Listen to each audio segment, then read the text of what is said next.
क्या आप जानते हैं कि अगर धरती पर ऑक्सीजन न होती तो न जीवन संभव होता और न ही हमारा अस्तित्व।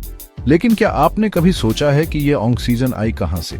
अक्सर लोग पेड़ों और महासागरों को इसका श्रेय देते हैं, लेकिन इसके पीछे एक और छुपा हुआ हीरो है, ज्वालामुखी।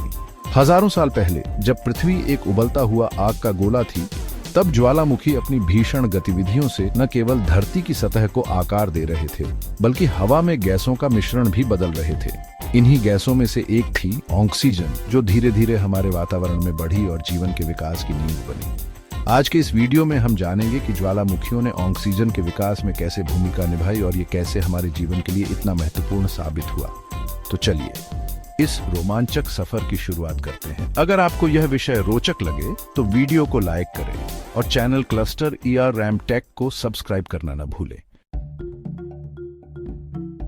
हेलो एवरीवन, कभी सोचा है धरती पे जिंदगी बिना ऑक्सीजन के कैसे चलती होगी? वेल, अपनी कुतूहल वाली टोपी पहन लो, क्योंकि आज हम अपने ग्रह के धमाकेदार अतीत में झांकने वाले हैं। मतलब सच में धमाकेदार। एक जमाने में धरती पे आज जैसा ऑक्सीजन वाला माहौल नहीं था। शुरुआती धरती एक जंगली जगह थी जहां ज्वालामुखी फटते रहते थे और सांस लेने लायक हवा नहीं थी। लेकिन जैसा कहते हैं ना, जहां आग है वहां धुआं है। रिसर्चर्स ने हाल ही में स्ट्रोमेटोलाइट्स की स्टडी करके इस प्राचीन दुनिया के बारे में कुछ दिलचस्प बातें खोजी हैं। ये पत्थर जैसे स्ट्रक्चर्स, जो साइनोबैक्टीरिया नाम के कुछ सबसे पुराने बैक्टीरिया से बने हैं, 2.5 अरब साल पहले की धरती की कहानी को संजोए हुए टाइम कैप्सूल जैसे हैं। दक्षिणी जिम्बाब्वे में मिले स्ट्रोमेटोलाइट्स ने नाइट्रोजन साइक्लिंग के कुछ दिलचस्प पैटर्न दिखाए हैं। देखो, नाइट्रोजन धरती पे जिंदगी के लिए बहुत जरूरी है, लेकिन इसे ऐसे रूप में बदलना पड़ता है जिसका इस्तेमाल जीवित चीजें कर सकें।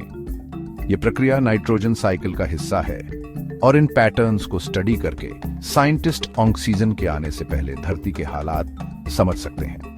नॉर्थम्ब्रिया यूनिवर्सिटी की डॉ. एशले मार्टिन ने बताया कि नाइट्रोजन और फास्फोरस समुद्र की पैदावार को कंट्रोल करने वाले मुख्य पोषक तत्व हैं। गहरे समुद्र में एमोनियम नाइट्रोजन का एक जरूरी रूप बहुत ज्यादा था और शुरुआती जीवन के लिए एक महत्वपूर्ण संसाधन था। यह अमोनियम रिजर्व शुरुआती बायोलॉजिकल प्रोसेसेस के लिए किसी दावत की तरह था, जो जीवन की शुरुआत को बढ़ावा देता था।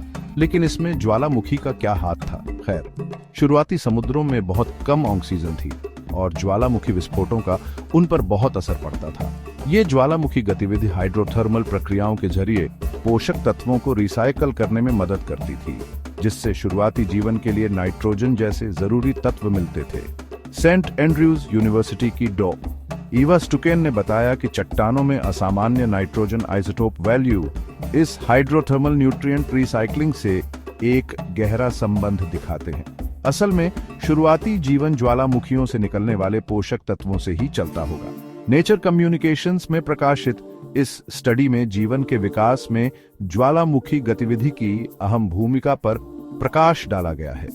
ज्वालामुखी के पोषक तत्वों ने रोगाणुओं के लिए एक अच्छा माहौल बनाया, जिससे आखिरकार प्रकाश संश्लेषण के जरिए ऑक्सीजन का उत्पादन हुआ। प्रसिद्ध जीवाश्म विज्ञानी रिचर्ड फोर्टी ने एक बार कहा था, जीवाश्म टाइम कैप्सूल की तरह होते हैं, जो पत्थर में जीवन की कहानी को संजोए रखते हैं। और इन प्राचीन स्ट्रोमेटोलाइट्स की बदौलत हमें अपने ग्रह के रोमांचक इतिहास और जीवन की ज्वालामुखी जड़ों की एक झलक मिल रही है। तो अगली बार जब आप सांस लें, तो याद रखें कि यह सब अरबों साल पहले कुछ ज्वालामुखी एक्शन से शुरू हुआ था। क्या ये कमाल की बात नहीं है? अगर आपको धरती के धमाकेदार अतीत में ये झांकी पसंद आई हो, तो लाइक, सब्सक्राइब और नोटिफिकेशन बेल को दबाना ना भूलें, ताकि आपको और भी अद्भुत साइंस स्टोरीज मिलती रहे। देखने के लिए धन्यवाद और एक्सप्लोर करते रहें।